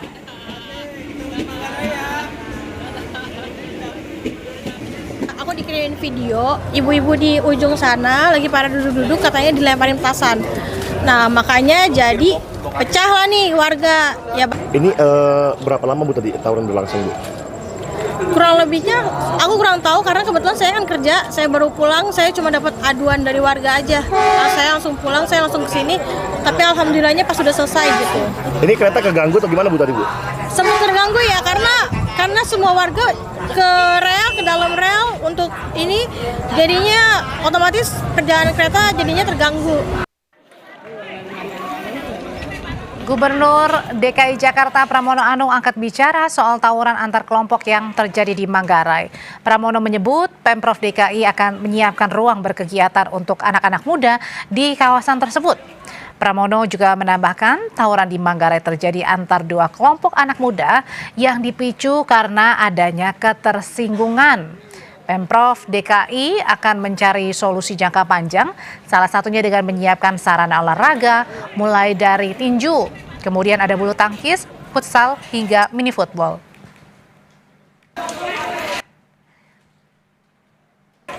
Kalau di timur kita buatkan sarana-sarana tinju, sarana olahraga, bulu tangkis dan sebagainya, mini football, futsal, yang ini bisa mengurangi penyaluran energi dari sebagian anak-anak kita. Nah, kebetulan di Manggarai ini karena sekarang ini pembangunannya sedang masif sekali, konektivitasnya juga sedang terjadi untuk pembangunan di mana-mana, sehingga hal kecil kadang-kala ketika orang sudah capek dan sebagainya tidak sempat berolahraga ataupun berkesenian, berkebudayaan dan sebagainya. Saya meyakini bahwa untuk menyelesaikan itu tidak semata-mata kemudian hanya bersifat jangka pendek. Tetap bersama kami di Kompas Petang, Saudara. Mantan Wakil Kepala BGN Ludwig Pusung mengungkapkan ex-Kepala BGN Nanik SD yang punya sejumlah dapur MBG dan sering membawa nama Presiden setiap kali berkomunikasi mengenai dapur.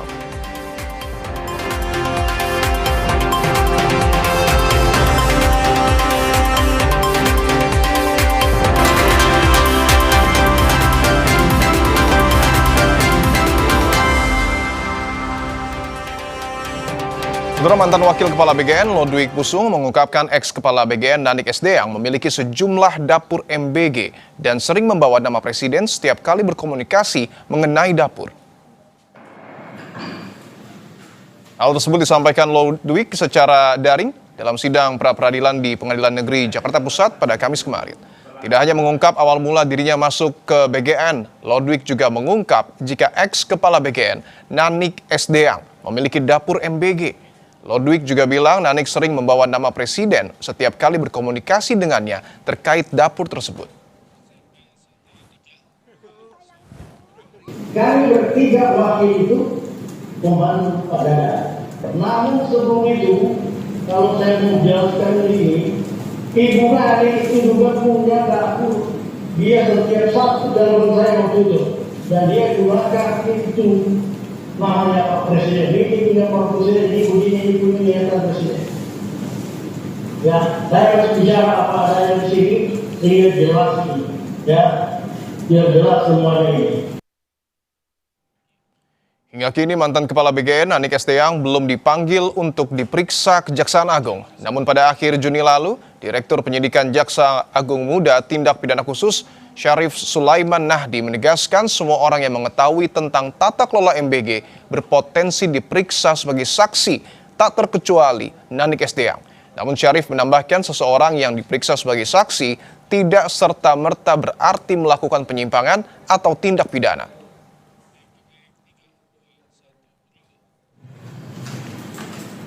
Sementara itu menurut pengamat hukum Abdul Fikar, pernyataan Ludwig Pusung soal Nanik SD yang memiliki dapur MBG merupakan pembelaan atas tuduhan jaksa terhadap dirinya dalam kasus dugaan korupsi makan bergizi gratis.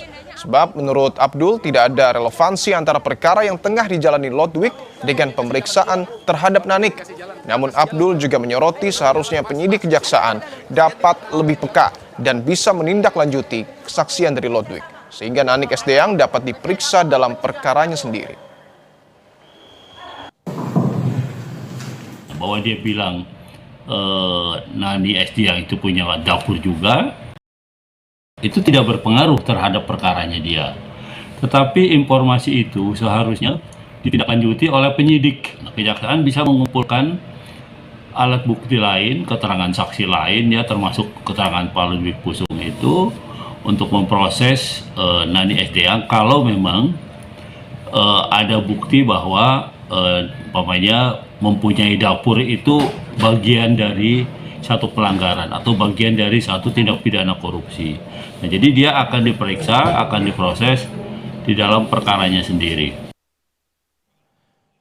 Lalu sejauh mana nyanyian mantan Wakil Kepala BGN Ludwig Pusung bakal ditindaklanjuti penyidik? Apakah Nanik SD yang akan diperiksa Kejaksaan Agung? Kita bahas bersama peneliti Pukat Kajian Anti Korupsi Fakultas Hukum Universitas Gadjah Mada, Zainur Rohman. Mas Zainur, selamat petang. Selamat petang. Baik, Mas Zainur, bagaimana Anda membaca pernyataan Ludwig ini? Apakah tersirat untuk meminta Ludwig ini agar Nanik diperiksa atau justru seharusnya bahkan Nanik ditetapkan sebagai tersangka? Ya tentu ini sebenarnya kan Ludwig Pusung sedang mengajukan pra-peradilan yang kedua. Ya. Pra-peradilan itu fungsinya untuk menguji apakah tindakan penyidik dalam penetapan tersangka sesuai dengan Kitab Undang-Undang Hukum Acara Pidana atau tidak. Namun dalam persidangan pra-peradilan, Lodik Pusung justru mengungkapkan satu materi bahwa Nani Sdeyang kerap kali menjual, mencatut nama presiden. Nah, saya melihat ini adalah satu forum yang sengaja dibuat oleh Lodwig untuk berbicara kepada publik bahwa ada satu pihak loh yang belum didalami secara berarti oleh penyidik kejaksaan. Siapa itu? Yaitu Nani Sdeyang. Oleh karena itu, ini penting sekali bagi penyidik untuk follow up, menindaklanjuti keterangan dari Lodwig Pusung. Bahkan kalau kita ingat, keterangan yang serupa juga disampaikan oleh Sony Sanjaya, Wakil Kepala BGN. Artinya, ada dua orang berbicara tentang satu subjek dengan nada yang mirip. Ini adalah informasi yang sangat berharga yang harusnya didalami oleh penyidik untuk menentukan apakah di jajaran pimpinan BGN memang hanya 3 orang itu, Dadan, Sony, dan juga Lodwig, atau juga ada keterlibatan Nani Sdeyang. Sehingga publik masih menunggu nih Mas. Kenapa hanya 3, yang satunya memang tidak ikut berbuat? Itu yang ditunggu oleh publik. Oke, sebelumnya juga jaksa mengatakan bahwa memang sudah membuka peluang untuk memeriksa Nani Sdeyang meskipun hingga kini belum ada tanda-tanda ke arah sana. Artinya kalau mengutip pernyataan Anda, Mas Zainur, ketika sudah ada pernyataan dari Lodwig dan Sony Sanjaya, artinya mendesak untuk Kejaksaan Agung memeriksa Nani Sdeyang. Tentu ya, penting sekali untuk diperiksa karena kapasitas jabatannya Wakil Kepala BGN. Yang bersangkutan perlu dilakukan pemeriksaan bagaimana ketika yang bersangkutan menjabat sebagai Wakil Kepala BGN. Bagaimana juga kebenaran informasi dari pihak-pihak yang menyebut namanya. Tidak-tidaknya nama Sony Sanjaya dan juga Lodwig Pusung yang dua-duanya sesama Wakil Kepala BGN dan dua-duanya menyebut. Sehingga nanti itu harus dicocokkan keterangan Sony Sanjaya, keterangan Lodwig Pusung, keterangan dari Nani Sdeyang, juga dicocokkan dengan alat-alat bukti yang lain. Misalnya alat bukti elektronik. Apakah misalnya ada chat, bukti percakapan pesanan singkat di antara mereka, atau misalnya punya WhatsApp group, nanti akan dicocokkan satu persatu, sehingga keterangan itu bisa diuji satu persatu. Apakah keterangan yang disampaikan adalah keterangan yang benar, atau hanya sekadar menyeret-nyeret nama dan juga kemudian ujung-ujungnya ingin membela diri. Sehingga saya pikir dari sisi teknik penyidikan, ini satu hal yang sudah sangat dikuasai oleh penyidik. Yang publik tunggu adalah gerak cepat dari penyidik Kejaksaan Agung, sebagaimana mereka dulu di awal kasus ini ditangani, sangat cepat bergerak memanggil sedemikian banyak pihak dan juga menetapkan tersangka beberapa pihak termasuk pihak swasta. Tetapi sekarang sepertinya agak lambat kita lihat begitu ya, termasuk agak lambat. Penanganan terhadap pemeriksaan terhadap Nani Sdeyang, begitu. Oke, apakah kelambatan menurut Anda, kelambatan Kejaksaan Agung dalam mengungkap kasus ini juga ada kaitannya dengan dugaan Nanik yang kerap mencatut nama presiden sehingga Kejagung lebih berhati-hati untuk mendalami hal ini? Ya, sebenarnya Kejaksaan Agung tidak boleh terpengaruh dengan hal apapun ya.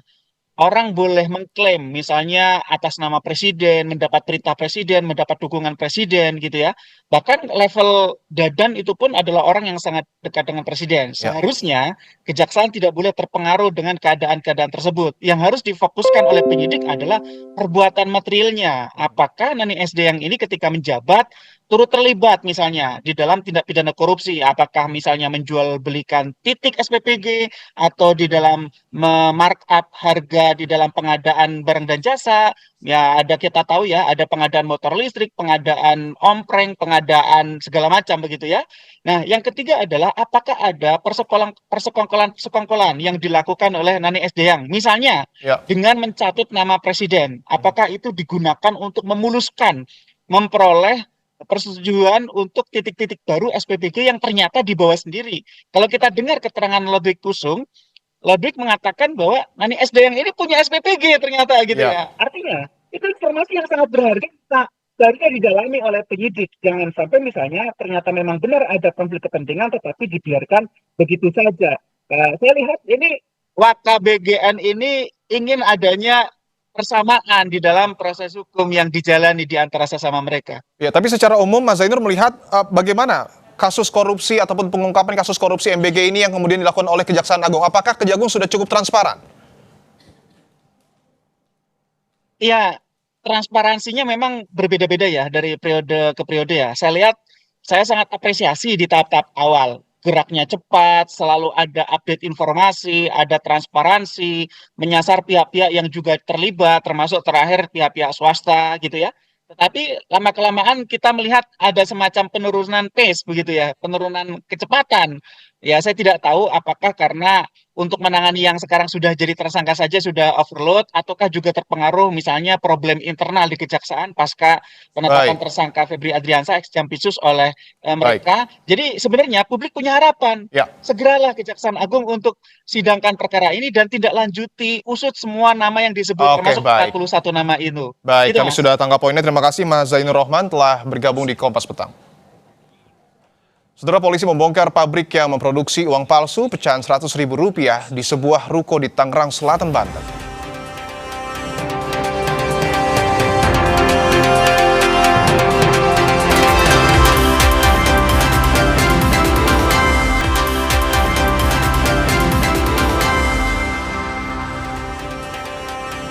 Saudara, polisi membongkar pabrik yang memproduksi uang palsu pecahan Rp100.000 di sebuah ruko di Tangerang Selatan, Banten. Lebih lengkapnya berikut ini laporan jurnalis Kompas TV Tifal Solesa dan Adini Anissa yang sudah direkam sebelumnya. Saudara, Polda Metro Jaya mengungkap tindak pidana upaya mencetak uang palsu di salah satu ruko kawasan Tangerang Selatan, Banten. Posisi saya sekarang adalah di salah satu ruko yang menjadi area dari 4 tersangka memproduksi uang palsu yang diketahui sebanyak 360.000 lembar pecahan Rp100.000. Kalau Anda lihat di sini ada beberapa uang dengan pecahan Rp100.000 dalam kondisi baru selesai tercetak tapi belum terpotong, sementara sebagian lainnya sudah dipotong dan disusun rapi seperti ini. Dalam satu kumpulan uang dengan jumlah maksimal itu, satu kumpulan itu 10 juta rupiah.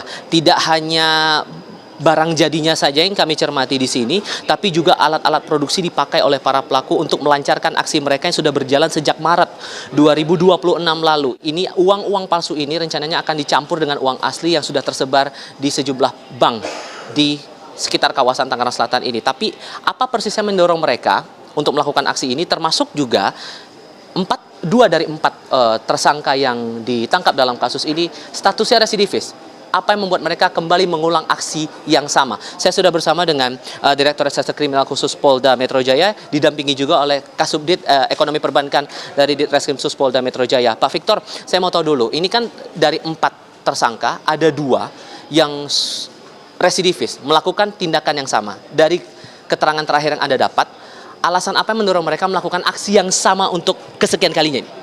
Ya, jadi kalau kita lihat itu ada 2, inisial S dengan inisial D. Inisial D itu sudah 2 kali ya, dia diamankan di lapas di Boyolali. Kemudian yang inisial S ini ya di lapas Medaeng Surabaya. Ya, jadi memang kita lihat rata-rata anak untuk memenuhi nafkah atau hal yang sifatnya ekonomi. Dan juga memang kemampuan daripada yang bersangkutan adalah ya memproduksi uang palsu, itu kemampuannya. Dan motif ekonominya, Pak, ini kan alasannya kan ingin mencampurkan uang palsu ini dengan uang asli yang sudah beredar di perbankan.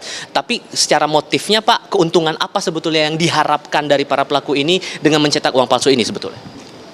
Ya, sementara ini ya, kalau kita hasil dari penyidikan kami yang kita lakukan, memang hanya untuk kebutuhan untuk yang produsen ya. Ini kebutuhan nafkah ya, kebutuhan harian. Namun yang kita dalami adalah otaknya. Tadi kami sampaikan ada yang dicampur dengan salah satu yang informasi kita terima, yaitu pihak oknum ya, bank swasta. Ini kita dalami karena sudah ada nilai yang menyebutkan dia akan berikan uang asli sekian dan akan diberikan uang sesuai dengan perbandingan tadi 1:3. Ini yang sedang kita dalami ya. Terima kasih banyak sudah berbagi informasi bersama kami. Kalau dari keterangan terakhir dari Polda Metro Jaya, keempat tersangka ini dijerat dengan pasal berbeda dalam 2 aturan KUHP nasional, kemudian juga di Undang-Undang Mata Uang. Ancaman pidananya maksimal 15 tahun penjara. Tifal Solesa, Adini Anissa, Kompas TV, Tangerang Selatan, Banten. Presiden Prabowo Subianto pimpin penanganan kebakaran hutan dan lahan di Kalimantan Barat. Informasi selengkapnya akan kami hadirkan usai jeda. Tetaplah di Kompas Petang.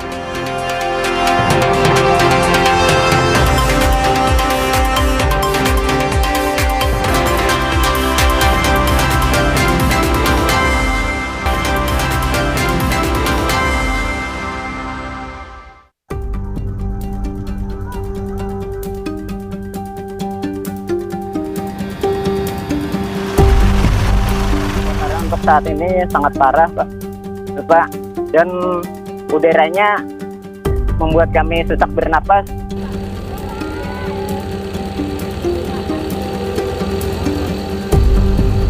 Kalau mau dibandingkan dengan sekarang, lebih parah yang mana, Bang? Parah yang sekarang, Pak. Salahnya sini dekat terus dengan pemukiman warga, api-apinya.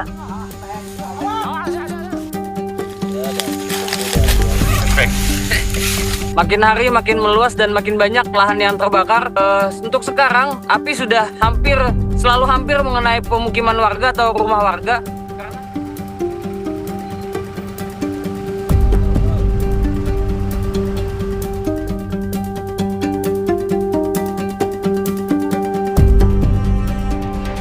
Saudara, usai dari wilayah Kuburaya, Kalimantan Barat, Presiden Prabowo terbang ke Palangkaraya, Kalimantan Tengah. Setibanya di bandara, Presiden langsung memimpin rapat penanggulangan kebakaran hutan dan lahan. Turut mendampingi Presiden, hadir Mensesnek Prasetyo Hadi, Menteri Dalam Negeri Tito Karnavian, dan Sekretaris Kabinet Teddy Indrawijaya. Telah menetapkan status siaga darurat bisa 2-3 unit lagi Bapak Presiden. Darurat bencana Karhutla. Menteri Sekretaris Negara Prasetyo Hadi menyampaikan Presiden meminta untuk mengerahkan seluruh sumber daya demi mempercepat pemadaman kebakaran hutan di Kalimantan, termasuk pengiriman helikopter untuk waterbombing hingga pembuatan sumur bor untuk menambah ketersediaan air memadamkan api. Di sini pakai manual saja, Pak. Manual bisa, Pak. Peralatan mulai dari helikopter untuk waterbombing, kemudian pompa air, kemudian di sini tadi juga membutuhkan pompa untuk sumur bor, kemudian juga penambahan personel. Di semua keperluan yang memang diperlukan di lapangan tadi yang kita miliki, persediaan yang kita miliki langsung diputuskan oleh Bapak Presiden untuk didorong, termasuk pengiriman tambahan mobil-mobil tangki dan mobil-mobil pemadam kebakaran. Api mulai besar. Sementara kebakaran hutan dan lahan di Kabupaten Berau, Kalimantan Timur semakin mendekati permukiman warga. Ada 12 kecamatan yang terdampak kebakaran hutan dan lahan. Yang paling banyak terjadi di wilayah Teluk Bayur dengan 26 kasus menyebabkan api semakin mendekat ke permukiman warga. Pemadaman, saudara, semakin sulit dilakukan karena titik karhutla sulit dijangkau dan cuaca terik serta angin kencang mempercepat penyebaran kebakaran. Data Damkar sementara mencatat ada 170 kejadian kebakaran hutan dan lahan dari bulan Januari 2026 dan terbanyak terjadi di bulan Juli hingga Agustus. Rumah yang ada di sana, pondok rumah itu tidak bisa diselamatkan lagi itu.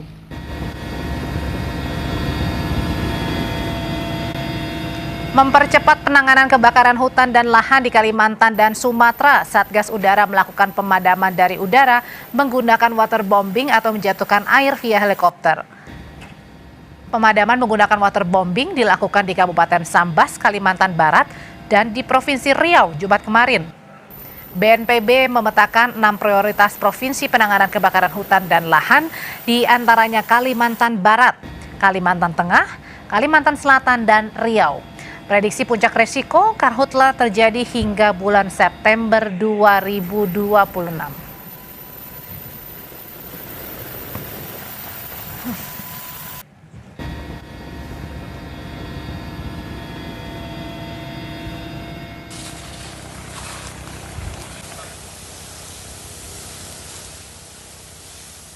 Sementara itu di Kecamatan Liang Anggang, petugas mempercepat pemadaman api yang mendekati tepi jalan agar tidak merembet hingga mengganggu akses jalur utama. Tak berselang lama titik api muncul di sekitar kawasan pergudangan Kota Banjarbaru. Api hampir mengenai gudang penyimpanan es krim, namun petugas secara cepat berhasil memadamkan api meski sempat kesulitan untuk mendapatkan pasokan air.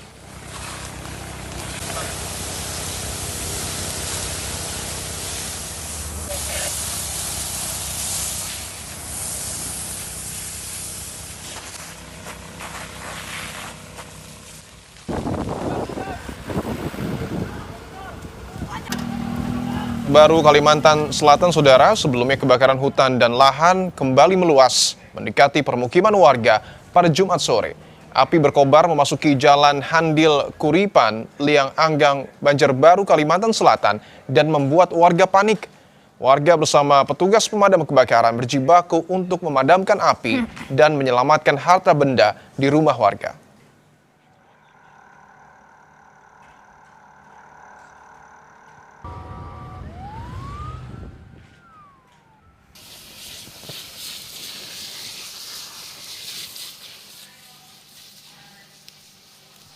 Sementara itu, petugas pengendalian kebakaran hutan dan lahan berjibaku memadamkan api di lahan perkebunan pinang dan sawit milik warga di Kabupaten Tanjung Jabung Barat, Jambi. Tim Manggala Agni Daob Sumatera 11 Bukit Tempurung menurunkan petugas untuk memadamkan kebakaran di Tanah Sembi Gambut, Desa Muntialok, Kecamatan Betara, Kabupaten Tanjung Jabung Barat, Jambi. Kuatnya hembusan angin menyebabkan api dengan cepat membesar. Kebakaran lahan perkebunan milik warga diketahui petugas saat melakukan patroli drone. Setelah upaya pemadaman, petugas melanjutkan dengan upaya pendinginan agar api tidak kembali membakar lahan perkebunan.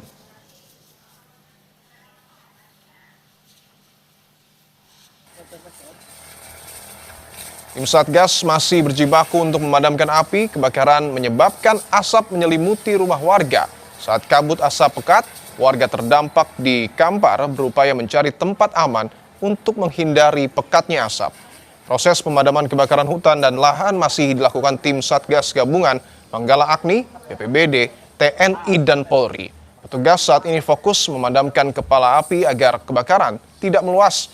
Dari data BMKG Pekanbaru terpantau sebanyak 97 titik hotspot yang tersebar di 9 kabupaten kota di Riau.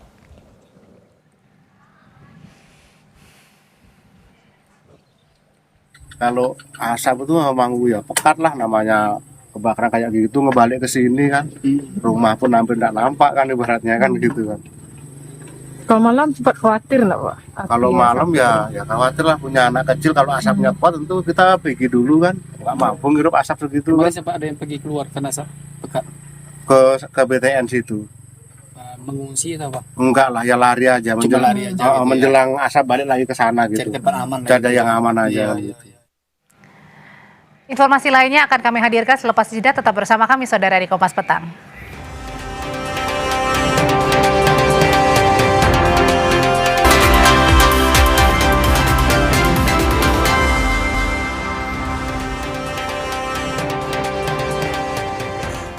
Seorang ibu melahirkan di tengah gempa susulan yang masih mengguncang Nusa Tenggara Timur. Sang ibu melahirkan melalui operasi sesar di tenda darurat yang didirikan di RSUD Airamo di Kabupaten Nagekeo.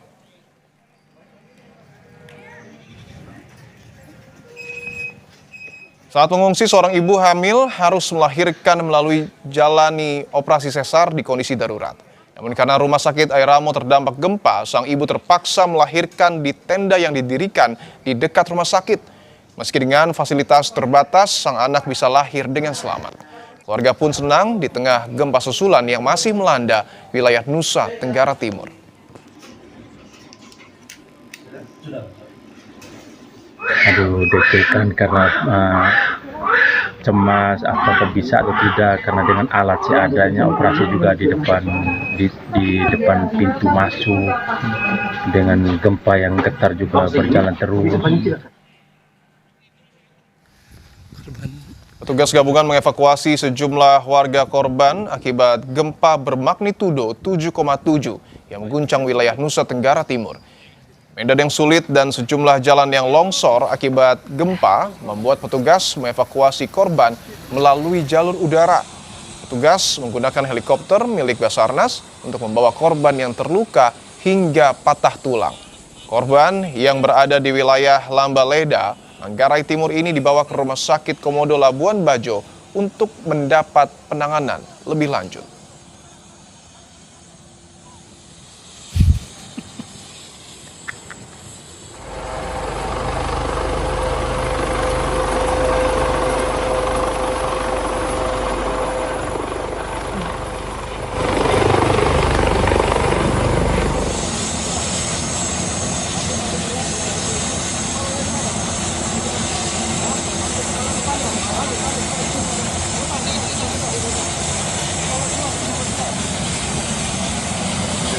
Kita ikuti terus, kita ambil langkah-langkah ya, mitigasi, kita segera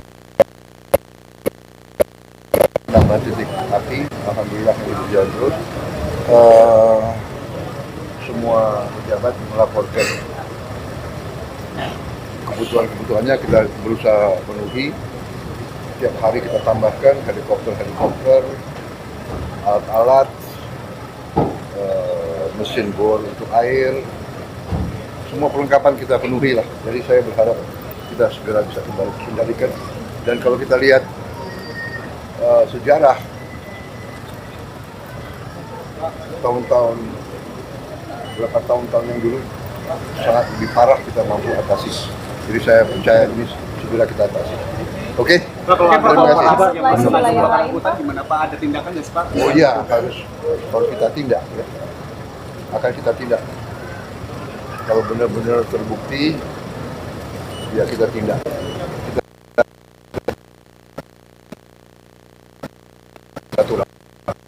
Oke. Terima kasih. Ayo geser yuk, mobilnya mau lewat. Bangsa Indonesia harus. Semua peralatan kita penuhi, itu tadi janji Presiden Prabowo dalam penanganan kebakaran hutan dan lahan yang saat ini terus terjadi dan semakin meluas di Kalimantan. Oke. Baik, Kompas Petang untuk edisi hari ini kami akhiri, saudara. Terima kasih atas kebersamaan Anda. Saya Dipo Nurbahagia. Saya Auda Jada, berterima kasih. Sampai jumpa lagi, selamat sore dan tetap bersama kami. Nanti akan hadir Sampai Indonesia Malam bersama Tifal Solesa.